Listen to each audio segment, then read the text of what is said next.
who kind of talked about the rotation with Spencer Rattler still being on top of that thing. What's up, Beverly? Shout out to Beverly. Shout out to the Queens, man.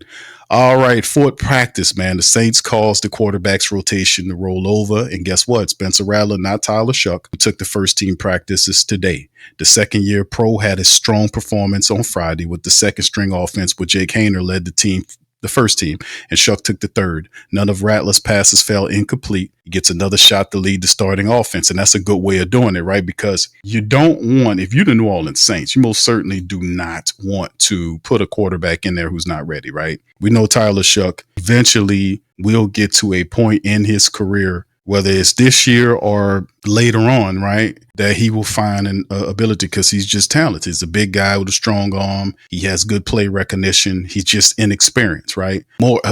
Even more inexperienced than the other guys that we have on the team. And right now, Spencer Rattler recognizes that and have played in those 6 games, even though he didn't win anything, but in terms of the games, but he gained the experience to get used to. 6 games is a lot of experience as a young quarterback in a losing year, because you get to experience the speed of the NFL game, right? You get to call the plays. And he had the temper. He has the temperament. He has the pocket command. He has the arm. He has the scramblability. He has play recognition.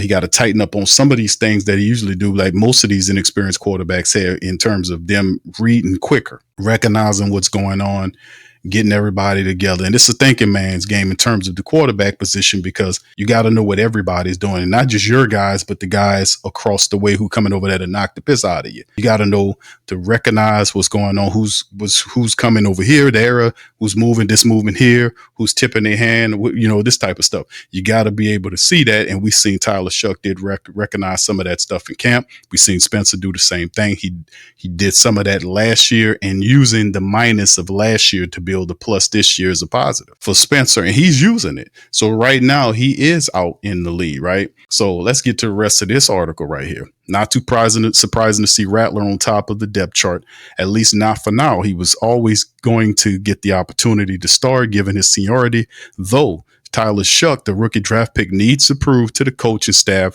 that he's a better option. At the same time, Rattler needs to keep stringing together good days and building his case. It's interesting that all of his reps, his practice reps to this point, have come with the first and second team offense. Shuck, Hayner, and rookie free agent Hunter Deckers have all spent time the third string. Not Rattler.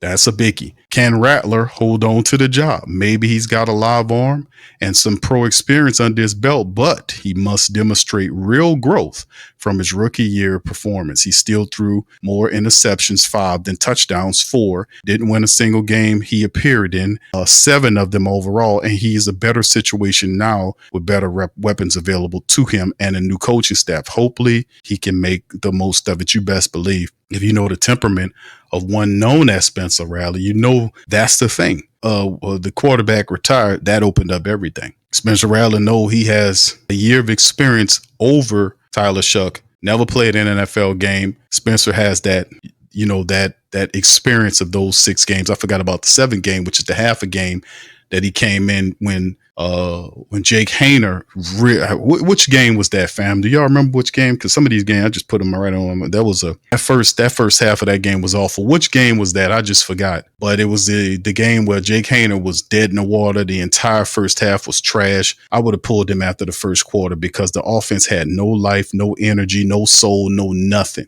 And they were just out there stinking. Then the second half came, and then Spencer Rattler walked into that huddle and commanded the team. They almost came back and won that game, by the way.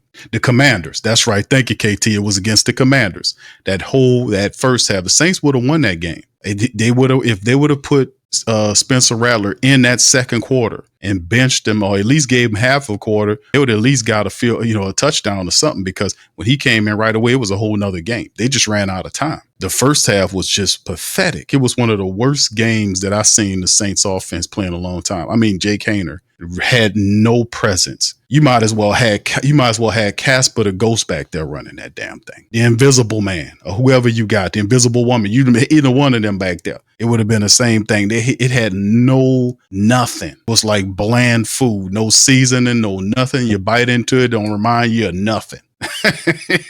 It was terrible. But then Spencer come in, get the cooking. The offense started to move in, and that's when people knew that Jake Haener didn't have it. That's when you knew, because they gave him a shot. He wasn't even supposed to get that shot. That was supposed to be Spencer's shot. But they put that man in there, and he wasn't ready. Is he ready this year? You just slide down and down. I'm telling you, if you either got it or you don't. So anyway, man, let's keep it moving and grooving, man. And let's go to this article right here from the NewOrleansSaints.com and go right to it. And this is some of the takeaways for today, and provided by them. Shout out to them. Quick hits, they say, as part of NFL bring together weekend, or bring NFL's back together weekend coverage. NFL Network was on site. Ian Rappaport and another reporter, Jeff, was along with Aaron Summers to talk about the Saints' upcoming season. Only one player did not participate in Sunday's practice. That was linebacker Demario Davis, which was an excused absence. The offense wore black jerseys and the defense wore white jerseys for the first time since training camp began.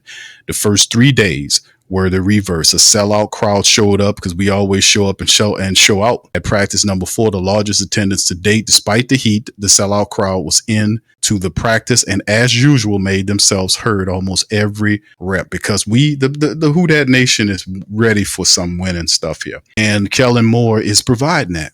Young coach, innovative, is basically taking what he did in Philadelphia and mimicking here. Who's going to fill this role? Who's going to do this role? Who's going to do that?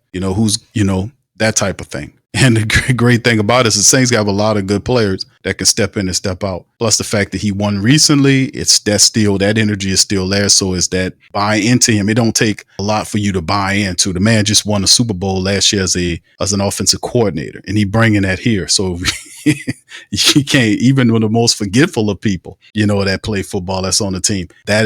You got to at least remember that much, right? So it's pretty important, man, just to kind of drop that. All right. So anyway, despite the heat, the sellout crowd was into the practice as usual. Despite the heat, quarterback Spencer Rattler worked with the first unit Sunday, followed by Tyler Shuck, then Jake Haener. Newly signed defensive veterans Julian Blackmon and Jonathan Bullard also worked first team reps during drill Sunday.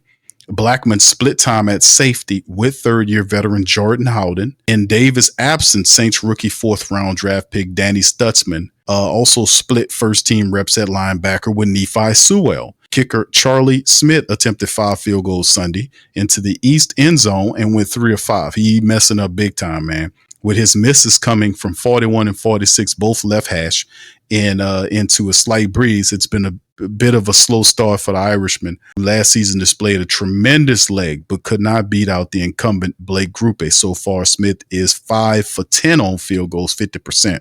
Blake Grupe is out kicking the inexperienced Charlie Smith. Well, good is having power if you can't put it and make it accurate. Number 2, hot, that weather, man. Well, we knew coming back to Metairie for the Saints camp was going to bring the opportunity for the family members to come out and watch the team for the first time in 2 years. We also knew that coming back was going to bring the heat and humidity element back to practice, which last year in Irvine, California was quite honestly non-existent. Sunday, after a few warm practice, the heat really hit hard. Temperatures soared from 88 degrees. That's why they went out there so early. 9:15 a.m. with a heat index of 102, and that was the practice before really kicked in. To the players' credit, they battled through. Despite the offense struggling at times, no player left practice early due to heat-related issues. That is a blessing. As a matter of fact, we have heard 4 separate players tell the media that they have never felt so fresh 4 days into a training camp. With the emphasis on the Saints training staff led by Ted Rath on rest and recovery. Now, we heard Tyler Shuck talk about that. We talked about that yesterday, didn't we, fam? We kind of reintroduce the family members to Ted Rath and be like, this is the guy right here that is tasked with getting players ready and making them durable mentally and physically ready for a long season. So it's good to hear that talking point, right? It got so warm at the end of practice that the developmental period was moved to the indoor facility for the first 5-10 minutes of practice, which Coach Moore dubbed the wet bowl due to the amount of perspiration that was sweated out for all who involved. 3 of the next 4 practices, including Monday, will be in pads. So if this expected heat continues, the player's physical and mental states will be tested. But that is exactly what training camp is for. And indeed, if you're training safely in the New Orleans heat, baby, let me tell you something. You're going to be ready. You're going to be ready. You're going to be ready. If you have intelligence, innovation, accountability, and a good training staff, you got a good guy running your training and recovery, knowing when to stop guys, knowing when to give people breaks, understanding, how to move as far as that's concerned, man, the Saints are going to be well prepared to go into the rest of the NFL and just really take it to them. And this is the thing that people are telling me in terms of the training camp, how the feel, the vibe, the energy is different, right? You got the ex-coach and his quarterback gone. So you got an innovative young coach who has talent. Now, I've said that. I keep saying that the Saints are not devoid of talent. I don't understand what they keep talking about with the Saints' worst depth chart in the NFL. That is totally, that's foolishness. Yeah, you got top-notch people. We haven't seen the best of guys like Rashid Shaheed. Elvin Kamara is still a top 5 running back in this here NFL. Chris Olave is still one of the best wide receivers in the game. Juwan Johnson got the big payday. He ready to step this here thing up and do his thing. So, and then of course you heard Ian Rappaport talk about the Saints offensive line, how they beefed the line up and how the guys look and how they feel. Kelvin Banks Jr. at the left side, right side is Tali Fuaga. And then of course, you got Nugent and these other guys operating on the offensive line. The seriousness, even when we talked about when McCoy was cursing people out, y'all remember that? Put one in the chat. Y'all remember the reports that was McCoy. Tyler Shuck said that. He said he got fussed at by Eric McCoy. Now we know Eric McCoy is a super cool dude, but Eric McCoy is, he know it's time to take this thing to another level. They was cussing him out and cussing people out for not being with his. That's what I'm talking about, baby. Get them together. We serious here. It's about we got to get to winning here again. We done fooled around enough. We done seen funk and filth for the last 4 years. We seen excuse letting. It's time for winning, man. It's time to get this stuff right. We got great players on this team, and we don't want to waste no more time with chicanery and screwing up and crap. But anyway, Danny Stutzman was one guy we just heard Kellen Moore talked about.